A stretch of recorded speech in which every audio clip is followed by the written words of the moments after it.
আজকে সূর্য কোন দিকে উঠছে? আজকে তুমি এতগুলো কাপড় ধুয়ে যাচ্ছ।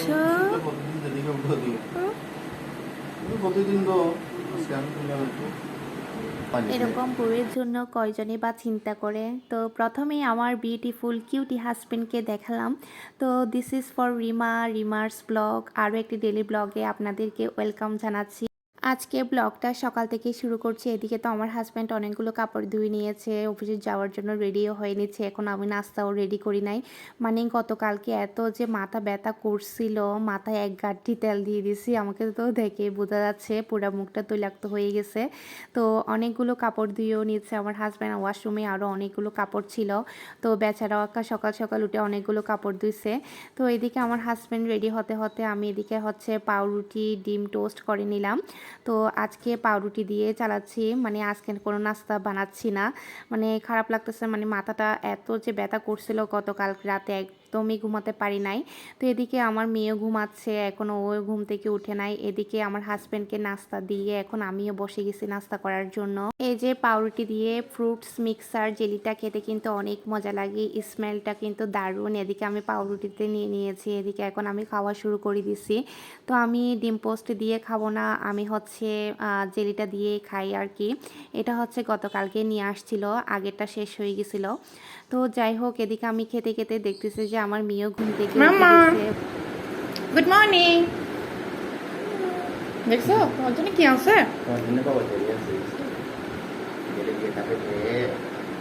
তো এদিকে হচ্ছে আমিও নাস্তা করে নিচ্ছি, এদিকে মেয়েকে ফ্রেশ করিয়ে নাস্তা করিয়ে দিয়েছি। আমার হাজব্যান্ডও ওইদিকে অফিসে চলে গেছে। এখন হচ্ছে সংসারে টুকটুক করে এক একটা কাজ করে নিব আর কি। এদিকে দেখতেছি আমার মেয়েও একটু হালকা পাতলা টুকটুক করে কাজ করা শিখে যাচ্ছে। তো সংসারে কাজ শুরু করার আগে প্রথমে বিছানাটা গুছিয়ে নিচ্ছি আর কি। তো দেখেন এখন কিন্তু গরম চলে আসছে, তারপরে আমাদের শীত যাইও নি। মানে এদিকে ফুল স্পিডে ফ্যান চলবে আর এদিকে কম্বল কম্বল গায়ে দিব।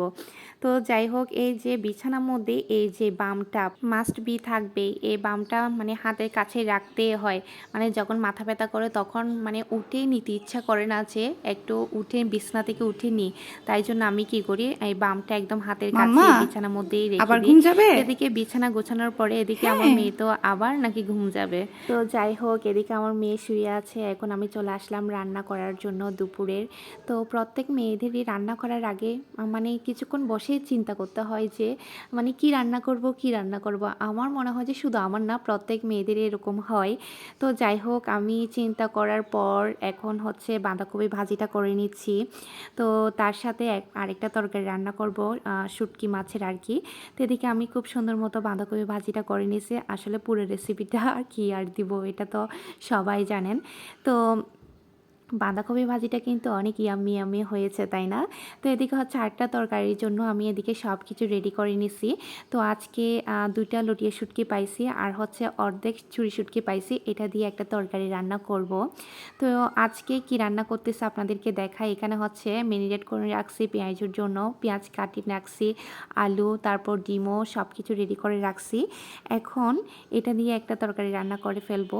তো প্রথমে হচ্ছে আমি পেঁয়াজগুলো ভেজে নিচ্ছি। আচ্ছা, পেঁয়াজ কে কে গরম গরম ভাতের সাথে খেতে পছন্দ করেন বলেন তো? আমার তো গরম গরম ভাতের সাথে পেঁয়াজ খেতে খুবই ভালো লাগে। এখান থেকে আমি কয়েকটা শুকনা পেঁয়াজ রেখে দিব গরম গরম ভাত দিয়ে খাওয়ার জন্য। আর ওগুলো হচ্ছে তরকারি রান্না করে নিব। আর এদিকে হচ্ছে আমি 2টা একসাথে ডিম ভাজি করে নিচ্ছি।